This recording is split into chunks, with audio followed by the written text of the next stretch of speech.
Chapter 12 Physics. Chapter 9 કિરણ પ્રકાશશાસ્ત્રની આપણે ગયા લેક્ચરમાં શરૂઆત કરેલી અને લાસ્ટ ટાઈમ આપણે મોટાવણીનું સૂત્ર મેળવ્યું હતું, ગાઉસનો નિયમ અને મોટાવણી એફ 1/f = 1/u + 1/v અને મોટાવણી એમ બરાબર -v/u. એટલે સુધી આપણે જોયું હતું. જો એફ કેન્દ્ર લંબાઈ, યુ વસ્તુ અંતર, વી પ્રતિબિંબ અંતર, એમ મોટાવણી છે. હવે આપણે આજે ઉદાહરણ નંબર 9.1 જોઈશું. ઉદાહરણ 9.1 અંતઃગોળ અરીસાની નીચેની અડધી પરાવર્તક સપાટીને અપરાવર્તક દ્રવ્ય વડે ઢાંકી દીધી છે, તો અરીસાની સામે મૂકેલી વસ્તુના પ્રતિબિંબ પર શી અસર થશે? આપણે આગળ એક આકૃતિ જોઈ હતી 9.1 9.5. એના મત અનુસાર અડધી સપાટી એટલે કે આપણો અંતઃગોળ અરીસો છે અને આપણી અહીંયા વસ્તુ હતી, એનું પ્રતિબિંબ આપણને અહીંયા મળ્યું હતું. આ એ બી વસ્તુ હતી અને એનું A', B' પ્રતિબિંબ મળ્યું હતું. હવે આપણે આ નીચેનો જે ભાગ છે એ ઢાંકી દઈએ, આ રીતે અપરાવર્તક બનાવી દઈએ, તો પ્રતિબિંબનું શું થશે? તો પ્રતિબિંબ એમના એમ જ રહે છે, કોઈ જ ફરક પડતો નથી. કારણ કે આ બીજા જે બિંદુ વધ્યા પરાવર્તક સપાટીના, એ બધા પરાવર્તનના નિયમનું પાલન કરવાના છે અને પ્રતિબિંબ એમના એમ જ મળે છે, કોઈ ફરક નહીં પડતો. માત્ર થોડું ઝાંખું થઈ જાય છે એટલે કે એની તીવ્રતામાં ઘટાડો થાય છે, બાકી પ્રતિબિંબ એમના એમ જ દેખાય છે. તો ઉદાહરણ 9.1. હવે આપણે જોવાનું છે ઉદાહરણ 9.2.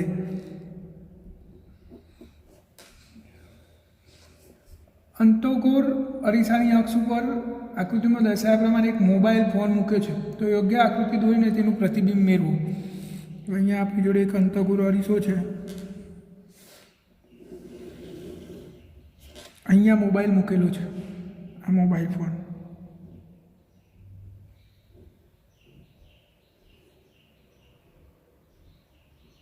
મોબાઈલ ફોન છે, આનું આપણે પ્રતિબિંબ ક્યાં રચાશે એ શોધવાનું છે.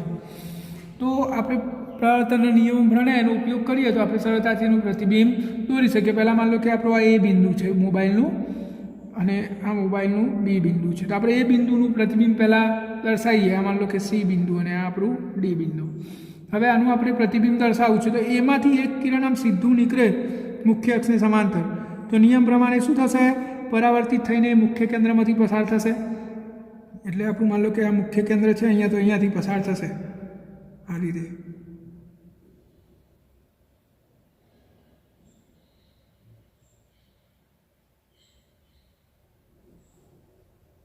રીતે મુખ્ય કેન્દ્રમાંથી આપણું સમાંતર કિરણ, આ એમાંથી નીકળેલું સમાંતર કિરણ આ રીતે નીકળશે.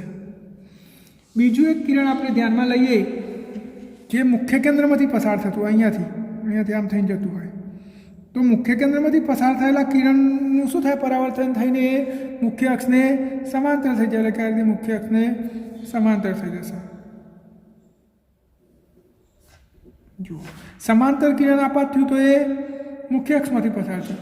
જો મુખ્ય અક્ષમાંથી પસાર થાય તો એ સમાંતર થઈ જાય, એટલે કે સમાંતર થઈ ગયું. એનો મતલબ શું?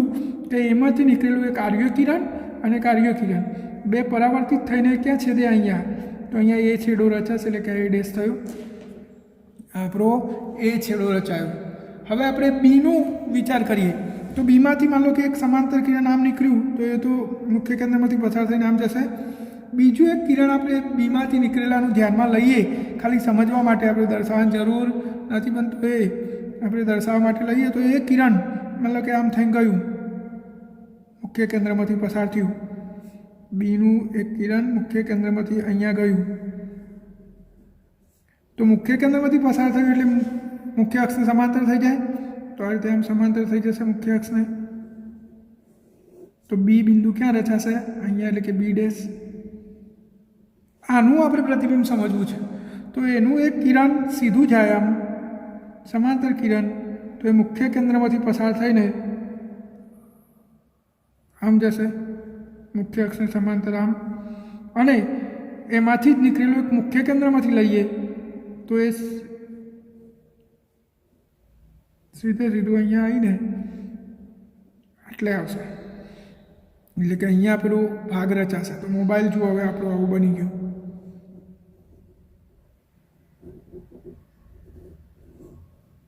આપણો મોબાઈલ બની ગયો.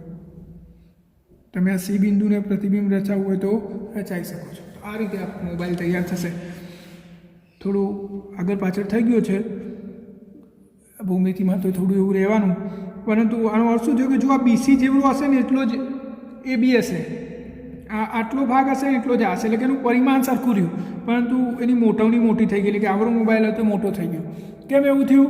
તો સમજી લો કે મોટવની એમ બરાબર -v/u, એટલે કે વસ્તુ અંતર બદલાય તો મોટવની પણ બદલાય છે. એટલે કે દરેક ભાગનું વસ્તુ અંતર બદલાય છે એટલે મોટવની બદલાઈ ગઈ. પ્રતિબિંબ આપણે દર્શાવી દીધું પરાવર્તન અને પરાવર્તનના નિયમોનો ઉપયોગ કરીને. આપણે આગળનું ઉદાહરણ જોઈએ 9.3. એક અંતર્ગોળ અરીસાની વક્રતા ત્રિજ્યા એટલે r 15 સેમી આપેલી છે.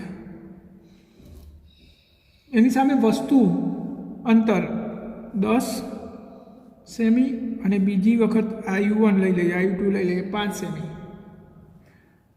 તો પ્રતિબિંબના સ્થાન, પ્રકાર અને મોટવની દરેક કિસ્સામાં મેળવો. પહેલો કિસ્સો આવે ને બીજો કિસ્સો આવે. તો જુઓ કેન્દ્ર લંબાઈ શું થયું? આપણે સૂત્ર જોયું હતું f બરાબર r/2. તો f = 15/2, therefore f બરાબર 7.5 સેમી. અંતઃગોળ અરીસો છે એટલે અંતઃગોળ અરીસા માટે f =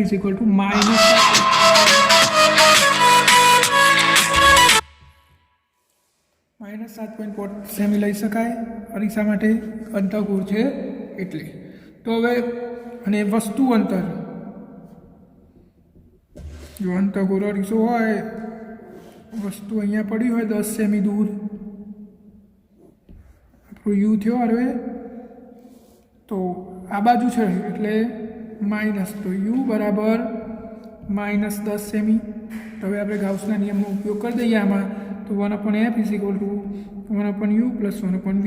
તો 1/v બરાબર 1/f - 1/u, 1/-7.5 minus u -10.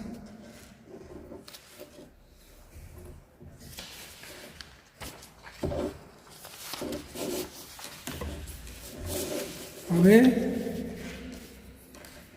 1/v બરાબર 1/-7.5, આ માઇનસ માઇનસ પ્લસ થઈ ગયું, 1/10. 1/v બરાબર 1/10 માઇનસ 1.7, 1/1.7. આપણે લસા લઈ લઈએ તો 7.5 માઇનસ 10 ભાગ્યા નીચે 75, 1/v બરાબર. તો v બરાબર 75 ભાગ્યા -2.5. તો જવાબ થશે આપણો 75/2.5 એટલે -30 સેમી. જો માઇનસ જવાબ આવ્યો એનો અર્થ શું થાય? અહીંયા સમજી લો આ અંતઃગોળ અરીસો હતો આપણો, આપણી મુખ્ય અક્ષ, વસ્તુ અહીંયા હતી કેટલા સેમીએ? 10 સેમીએ. માઇનસ જવાબ આવ્યો એટલે કે ધ્રુવથી આ તરફ કેટલા? 30 સેમીએ આપણને પ્રતિબિંબ મળ્યું અહીંયા. હવે મોટવણી m બરાબર -v/u માઇનસ કેટલા? 30 ભાગ્યા u -10. તો ઉપર માઇનસ માઇનસ પ્લસ થઈ ગયું, નીચેનું માઇનસ એમ ના એમ રહ્યું, તો 3. મોટવની કેટલી મળી? -3. m બરાબર -3. તો હવે પ્રતિબિંબ કેવું હશે? તો જુઓ, ખરેખર કેન્દ્રિત થતું હોય એવું આપણને લાગે છે, આભાસ નહીં થતો, ખરેખર થાય છે. એટલે કે આ પ્રતિબિંબ વાસ્તવિક હોય એટલે ઉલટું અને મોટું મળે છે. મોટવની કેટલી મળી? 3. એટલે કે કેવું મળે છે? મોટું. તો આ પહેલા કિસ્સા માટે પૂરું થઈ ગયું. હવે આપણે બીજા કિસ્સા માટે શોધીએ. તો બીજો કિસ્સો હતો f તો આપણો એમના એમ જ રહેશે -7.5 સેમી, પરંતુ u 5 સેમી છે અને એ કેવો માઇનસ જ હોય, ડાબી બાજુ છે એટલે. તો હવે ફરીથી આપણે 1/v બરાબર 1/f - 1/u વાળું સૂત્ર વાપરીએ. તો 1/-7.5 માઇનસ 1/-5. તો માઇનસ માઇનસ પ્લસ થઈ ગયું, 1/5 માઇનસ 1/7.5.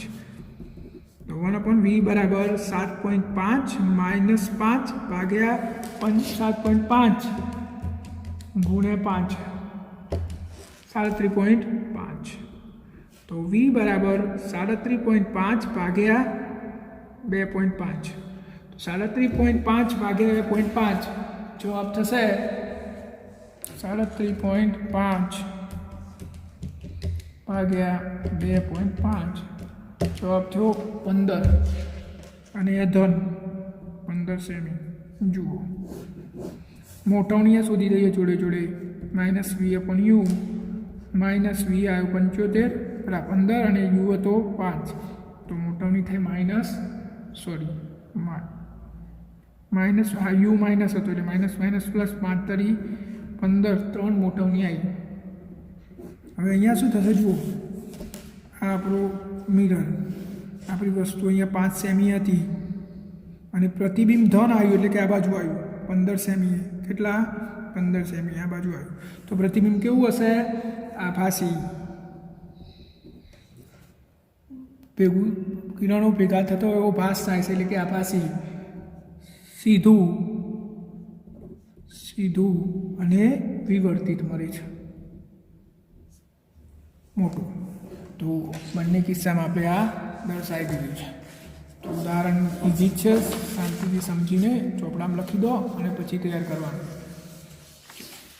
નેક્સ્ટ જોઈએ આપણે ઉદાહરણ નંબર 9.3. ઉદાહરણ નંબર 9.3.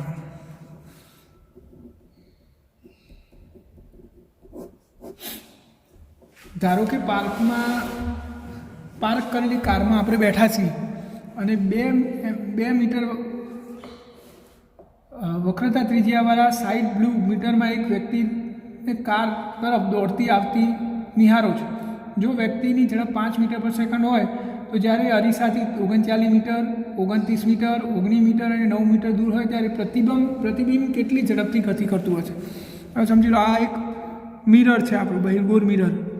અહીંયાથી આપણે જોઈએ છે ને એક વ્યક્તિ અહીંયાથી દોડે છે આમ દોડે છે તો અંદર આપણને જે દેખાય એની ઝડપ કેટલી હશે આપણે શોધવાનું છે. તો જો આપણે અહીંયા વેલ્યુ આપેલી છે લખી દઈએ r બરાબર 2 મીટર એટલે f બરાબર શું થાય r/2 ધેરફોર f બરાબર 1 મીટર. ધન જ આવશે કારણ કે બહિર્ગોળ લેન્સ હોય તો f ધન થશે.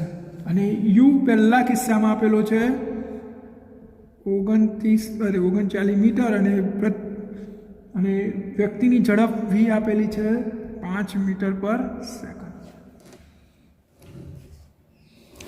તો આપણે પહેલા કિસ્સામાં શોધવાનું છે કે 5 મીટર પર સેકન્ડથી આ દોડે છે તો અંદર પ્રતિબિંબ કેટલી ઝડપથી દોડતું હશે એવું આપણે શોધવાનું છે. તો પહેલાં તો આપણે પ્રતિબિંબ અંતર શોધી દઈએ. વ્યક્તિ જ્યારે 39 મીટર દૂર હોય ત્યારે આપણને પ્રતિબિંબ કેટલું દૂર દેખાતું હશે મિરરમાં એ શોધી દઈએ. તો આપણો ગાઉસનો નિયમ છે 1/f = 1/u + 1/v. તો 1/v બરાબર 1/f - 1/u. ધેરફોર v બરાબર fu ભાગ્યા u - f. હવે આપણે કિંમતો મૂકી દઈએ આમાં. તો fની કિંમત છે 1, યુની કિંમત 39, નીચે 39 માઇનસ 1 તો સોરી વસ્તુ અંતર તો માઇનસ થશે ને તો માઇનસ આ માઇનસ તો -39 નીચે -40 તો જવાબ થયો 39/40 મીટર. આટલું દૂર આપણને પ્રતિબિંબ દેખાશે 39/40 મીટર દૂર. પ્રતિબિંબ કેટલું દૂર દેખાશે આપણને 39/40 મીટર દૂર. હવે સમજી લેજો આટલે આપણને પ્રતિબિંબ દેખાયું. હવે વ્યક્તિ 5 મીટર પર સેકન્ડની ઝડપે દોડે છે તો 1 સેકન્ડમાં એ કેટલો આવી જશે. અહીંયા એની ઝડપ 5 મીટર પર સેકન્ડ છે. 1 સેકન્ડ પછી હવે આપણે 1 સેકન્ડ પછી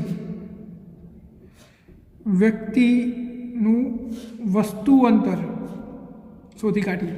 પહેલાં અહીંયા હતો 1 સેકન્ડ પછી 5 તો તેની ઝડપ 5 મીટર પર સેકન્ડ હોવાથી 1 સેકન્ડ બાદ ક્યાં હશે 5 મીટર અંતર કાપ્યું હશે તો વસ્તુ અંતર u બરાબર 39 હતું એમાંથી 5 મીટર કાપી નાખ્યું તો કેટલું વધ્યું 34 અને માઇનસ કેમ કારણ કે વસ્તુ અંતર છે. વસ્તુ અંતર કેટલું -34 મીટર વધ્યું. હવે આપણે પ્રતિબિંબ કેટલે દેખાશે જોઈએ. તો 1 સેકન્ડ બાદ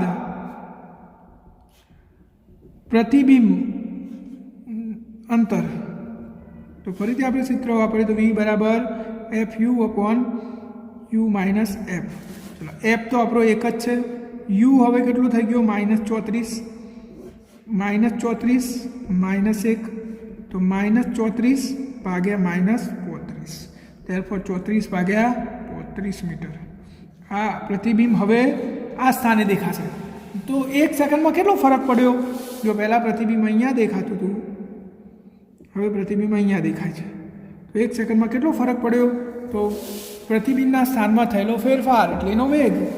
1 સેકન્ડમાં પ્રતિબિંબના સ્થાનમાં થયેલો ફેરફાર.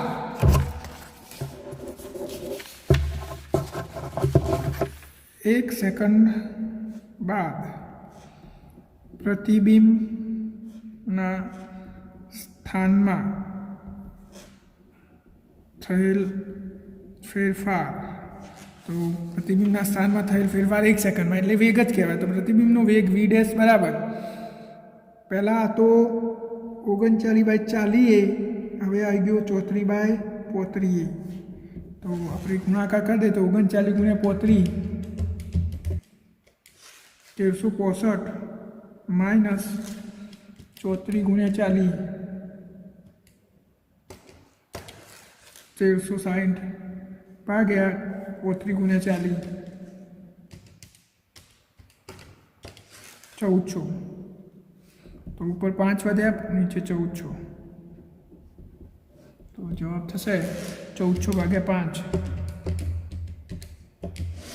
1/280 મીટર પર સેકન્ડ. આ પ્રતિબિંબનો વેગ થઈ ગયો. તો દાખલો ખૂબ જ સરળ છે, ખાલી સમજવાની જરૂર છે. હવે બીજા કિસ્સા માટે એવું સેમ તમે ગણી શકો છો. આવું ને આવું સેમ જ, કશું જ કરવાનું નહીં. 39ની જગ્યાએ હવે કેટલા આપેલા છે 29.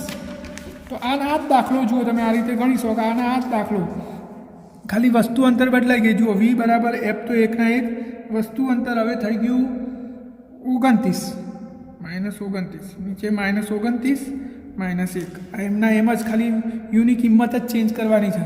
તો ઉપર શું થયું -29 ભાગ્યા -30, તો થઈ ગયું 29/30 મીટર. આ વસ્તુ અંતર થઈ ગયું, પ્રતિબિંબ અંતર થઈ ગયું આ પહેલાં. હવે 1 સેકન્ડ બાદ વસ્તુ અંતર શું થશે. 1 સેકન્ડ બાદ વસ્તુ અંતર, કારણ કે વસ્તુ દોડતી આવે છે તો નજીક આવશે. કેટલી નજીક આવશે. તો 1 સેકન્ડમાં 5 મીટર અંતર કાપે તો 29 હતું, એમાંથી 5 બાદ કરી દો 24 વસ્તુ અંતર છે એટલે -24 મીટર. હવે આ 24 મીટર થઈ ગયું. એવી જ રીતે હવે 1 સેકન્ડ બાદ પ્રતિબિંબ અંતર તમારે શોધી દેવાનું. આના જ તો 1 સેકન્ડ બાદ પ્રતિબિંબ અંતર v ડેશ બરાબર fની કિંમત 1, u ની કિંમત -24 ભાગ્યા -24 -1. કેટલું થયું -24 ભાગ્યા -25. તો v ડેશ બરાબર 24/25. તો પ્રતિબિંબના સ્થાનમાં થયેલો ફેરફાર, તો v ડેશ બરાબર કેટલું હતું પહેલાં 29/30 -24/25. તમે આ કેલ્ક્યુલેશન કરશો તો જવાબ આવશે 1/180.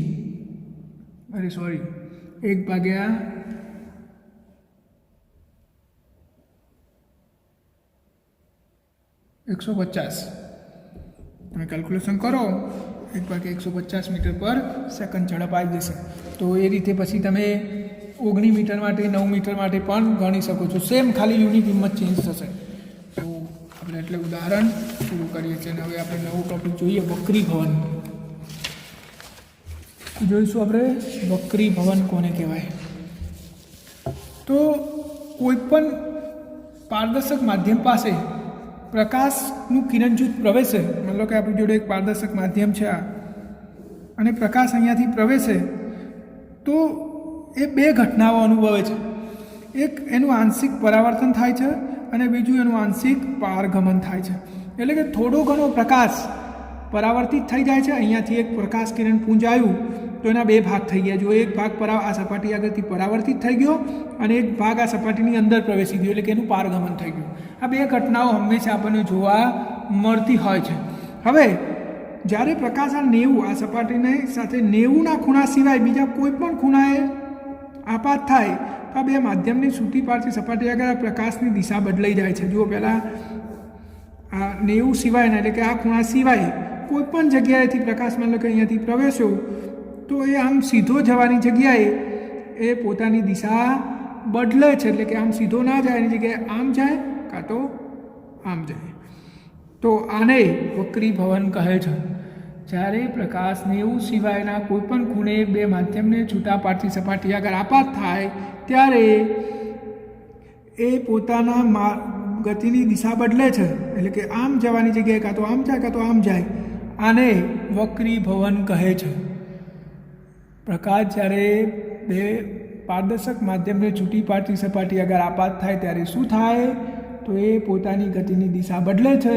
આ ઘટનાને શું કહેવાય? વક્રીભવન કહે છે. લંબ રૂપે આપાત થાય તો એનું વક્રીભવન થતું નથી. અને વક્રીભવન માટે પણ બે નિયમ છે. નિયમ નંબર 1 જે પરાવર્તનમાં હતો એ જ, આપાત કિરણ, વક્રીભૂત કિરણ અને આપાત બિંદુએ દોરેલો લંબ એક જ સમતલમાં હોય છે. એટલે કે આ આપણી સપાટી, એને દોરેલો આ લંબ, આ આપાત કિરણ, આ વક્રીભૂત કિરણ. તો આ આપાત કિરણ, આ વક્રીભૂત કિરણ અને સપાટીને બિંદુએ દોરેલો લંબ આ ત્રણેય એક જ સમતલમાં હોય છે. અને બીજો નિયમ જેને સ્નેલનો નિયમ પણ કહે છે, વક્રીભવનનો બીજો નિયમ, આપાત કોણ એટલે લંબ સાથે બનેલો ખૂણો અને વક્રીભૂત કોણ એટલે વક્રીભૂત કિરણની લંબ સાથે બનાવેલો ખૂણો એટલે આર. આપાત કોણ આઈ અને વક્રીભૂત કોણ આર છે. તો સ્નેલનો નિયમ શું કહે છે કે આપાત કોણના સાઇન અને વક્રીભૂત કોણના સાઇનનો ગુણોત્તર અચર હોય છે. એટલે કે આપાત કોણનો સાઇન એટલે સાઇન આઈ અને વક્રીભૂત કોણનો સાઇન એટલે સાઇન આર. આ બંનેનો ગુણોત્તર શું હોય છે? અચર હોય છે. અને આ અચળાંક sine i is equal to sine r is equal to n/1 થાય. n/1 એટલે માધ્યમ 2નો, આ માધ્યમ 1 છે અને આ માધ્યમ 2 છે. આનો વક્રીભવનાંક n1 છે અને આનો વક્રીભવનાંક n2 છે. તો n/1 બરાબર શું થાય? માધ્યમ 2નો માધ્યમ 1ની સાપેક્ષ વક્રીભવનાંક છે. શું છે? વક્રીભવનાંક કોનો? માધ્યમ 2નો. કોની સાપેક્ષ? 1ની સાપેક્ષ. એટલે કે સાઇન આઈ બરાબર સાઇન આર બરાબર સાઇન આઈ ભાગ્યા સાઇન આર બરાબર n/1. therefore sine i upon sine r is equal to n2 ભાગ્યા n1. એટલે કે તમે આવું લખી શકો n1 sine i is equal to n2 sine r. આને વક્રીભવન માટે સ્નેલનો નિયમ કહે છે. શું કહેવાય? વક્રીભવન માટે સ્નેલનો નિયમ. તમે અહીંયા બરાબર સમજી લો કે જો n1 લેસ ધેન n2 હોય, આનો અર્થ શું થાય કે આ આરઆઈ માધ્યમ કરતાં આર્યું માધ્યમ ઘટ માધ્યમ હોય, પ્રકાશીય ઘટ. કેવું? જે માધ્યમનો વક્રીભવનાંક વધારે હોય એને પ્રકાશીય ઘટ માધ્યમ કહેવાય અને જે માધ્યમનો વક્રીભવનાંક ઓછો હોય એને પ્રકાશીય પાતળું માધ્યમ કહેવાય. એટલે કે માની લો કે હવામાંથી પાણીમાં પ્રવેશે અથવા હવામાંથી કાચમાં પ્રવેશે તો હવા પાતળું માધ્યમ કહેવાય અને પાણી ઘટ માધ્યમ કહેવાય. પ્રકાશીય ઘટ માધ્યમની વાત છે, ઘનતાની દ્રષ્ટિએ નહીં. એનું એક ઉદાહરણ પણ છે કે માની લો કે પાણી અને ટર્પેન્ટાઇન. તો ટર્પેન્ટાઇનની પ્રકાશીય ઘનતા વધારે છે પરંતુ એની દર ઘનતા ઓછી છે. એટલે આપણે અહીંયા પ્રકાશીય ઘનતાની વાત કરીએ છીએ. તો હવા કરતાં પાણીની પ્રકાશીય ઘનતા વધારે છે. એટલે કે n1 લેસ ધેન n2 થયું. તો જો n1 કરતાં n2 મોટો હોય તો વચ્ચે ઇક્વલ ટુ છે. એટલે કે આઈ શું હોય? મોટો હોય. એટલે કે જો n1 લેસ ધેન n2 હોય તો આઈ ગ્રેટર ધેન આર હોય. એનો અર્થ શું થાય કે આપણો આઈ n1 છે અને આ n2 છે. જો n1 લેસ ધેન એટલે કે આ ઘટ માધ્યમ હોય તો હવે જે અહીંયા જે વક્રીભવન કોણ થશે, વક્રીભૂત કોણ એ આઈ કરતાં નાનો હશે. કેવો હશે? નાનો ક્યારે થાય? એ લંબ તરફ વળી જાય ત્યારે. જો આમ વર્યો હોત તો આર મોટો થઈ જાય. તો તમારે યાદ રાખવાનું કે પ્રકાશ જ્યારે પાતળા માધ્યમમાંથી ઘટ માધ્યમમાં પ્રવેશે ત્યારે લંબ તરફ વળી જાય છે અને એનાથી ઉલટું જો ઘટ માધ્યમમાંથી પાતળા માધ્યમમાં પ્રવેશે તો લંબથી દૂર તરફ વળી જાય છે. યાદ રાખજો, પાતળામાંથી ઘટમાં જાય તો લંબ તરફ અને ઘટમાંથી પાતળામાં જાય તો લંબથી દૂર તરફ વળી જાય છે. અને આ વક્રીભવનની ઘટનાના કારણે હવે પ્રકાશને કેટલાક માધ્યમોમાં વધારાનું અંતર કાપવું પડે છે, જેને લેટરલ શિફ્ટ તરીકે ઓળખવામાં આવે છે. કેવી રીતે આપણે એક આકૃતિ વડે સમજીએ. માની લો કે આપણી જોડે એક આ માધ્યમ છે, આનો વક્રી ભવનાંક N2 છે, આનો N1 છે, અને બહારનું માધ્યમ N1 છે, એટલે કે આ એક કાચનો ટુકડો છે એવું માની લઈએ. અહીંયા પ્રકાશ પ્રવેશ્યો પાતળા માધ્યમમાંથી ઘટ માધ્યમમાં. આ હવા અને આ કાચ, આ ટુકડો કાચનો છે. તો પાતળા માધ્યમમાંથી ઘટ માધ્યમમાં જો જુઓ પ્રકાશને વક્રીભાવ ના અનુભવી હોય તો આમ સીધો જાય, એનો અપેક્ષિત માર્ગ છે. પરંતુ પાતળા માધ્યમમાંથી ઘટ માધ્યમમાં થયું એટલે લંબ, આ લંબ છે એના તરફ વળી જાય, એટલે કે આમ વળી ગયો વક્રીભૂત કોણ આર વળી ગયો આ બાજુ, આ આપણો આપાત કોણ આઈ છે. હવે અહીંયા જુઓ આ પાછો આપણો લંબ થયો અહીંયા આ સપાટીને. હવે ઘટ માધ્યમમાંથી પાતળા માધ્યમમાં આવશે તો આ એનો અપેક્ષિત માર્ગ છે, પરંતુ ઘટમાંથી પાત્રમાં આવે એટલે આ લંબથી દૂર તરફ ફરી જશે, એટલે આમ ફરી જશે. શું થયું? જો વક્રીભવન ના થયું હોત તો પ્રકાશનો ઓરિજિનલ માર્ગ આ હતો, પરંતુ એને 2 વાર વક્રીભવન અનુભવ્યું એટલે પ્રકાશનો પથ આ થઈ ગયો. તો દિશા તો એના એ જ છે, બંનેની દિશા સમાન છે, પણ એને આટલું પાર્શ્વિક વધારાનું અંતર કાપવું પડ્યું છે. આટલું આમ તો આ રસ્તે આ બહાર આવો, પણ હવે આ રસ્તે બહાર આવ્યો. આને લેટરલ શિફ્ટ કહેવામાં આવે છે. શું કહેવાય? લેટરલ શિફ્ટ કહે છે. તો લેટરલ શિફ્ટ કોના કારણે થયું? વક્રીભવનના કારણે થયું, જેને પાર્શ્વિક સ્થાનાંતર પણ કહેવાય. એની દિશા નહીં બદલાતી, પણ એને વધારાનું અંતર કાપવું પડે છે, જેને લેટરલ શિફ્ટ તરીકે ઓળખવામાં આવે છે. આ સિવાય બીજી પણ કેટલીક ઘટનાઓ આપણને વક્રીભવનના કારણે જોવા મળે છે. દાખલા તરીકે પાણીની અંદર કોઈ વસ્તુ પડી હોય, માની લો કે આ એક પાણીની ડોલ ભરેલી છે, આ પાણીની ડોલ છે, અથવા કોઈ પાણીનું પાત્ર ભરેલું છે, અને અહીંયા એક વસ્તુ પડી છે. તો આપણે જ્યારે ઉપરથી જોઈએ ને ત્યારે એ વસ્તુ આપણને થોડીક ઉપર આવેલી જણાય છે. આવું પણ કેમ થાય છે? તો આ પણ વક્રીભવનના કારણે જ થાય છે. જો અહીંયાથી કોઈ પ્રકાશ કિરણ આમ બહાર નીકળે, વસ્તુમાંથી નીકળેલું પ્રકાશ કિરણ, તો જ્યારે ઘટ માધ્યમમાંથી પાતળા માધ્યમમાં આવે ત્યારે શું થાય? એ લંબથી દૂર તરફ ફરી જાય, એટલે કે આમ તો એકચ્યુઅલી આમ સીધું જવું જોઈએ, પણ એ આમ લંબથી દૂર તરફ વળી જાય છે આ દિશામાં. અને આ દિશામાં વળી જાય તો હવે કોઈ વ્યક્તિ અહીંયાથી જોતો હોય તો એ તો સીધી દ્રષ્ટિરેખીય જુએ, એટલે કે એને વસ્તુ આટલે જ જણાય છે, હોય આટલે પણ દેખાય આટલે. તો કોના કારણે થયું?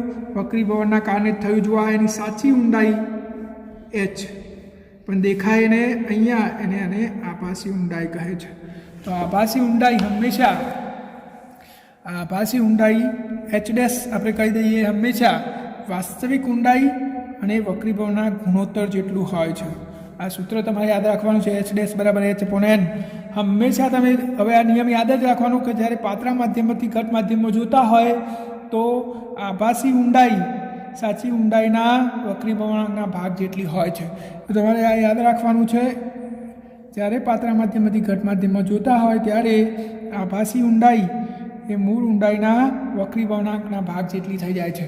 અને આના જ કારણે કેટલીક કુદરતી ઘટનાઓ પણ આપણને જોવા મળતી હોય છે. દાખલા તરીકે સૂર્યોદય, સૂર્ય ઉગે એ પહેલાં આપણને દેખાઈ જાય છે, કારણ કે શૂન્યાવકાશની સાપેક્ષ હવા જે આપણા આજુબાજુમાં જે હવા હોય એ હવા, માનો કે પૃથ્વી છે તો અહીંયા બધી હવા હશે, સૂર્ય અહીંયાથી ઉગવાની શરૂઆત કરે છે, તો હવાનો વક્રીભવનાંક 1.000029 જેટલો છે.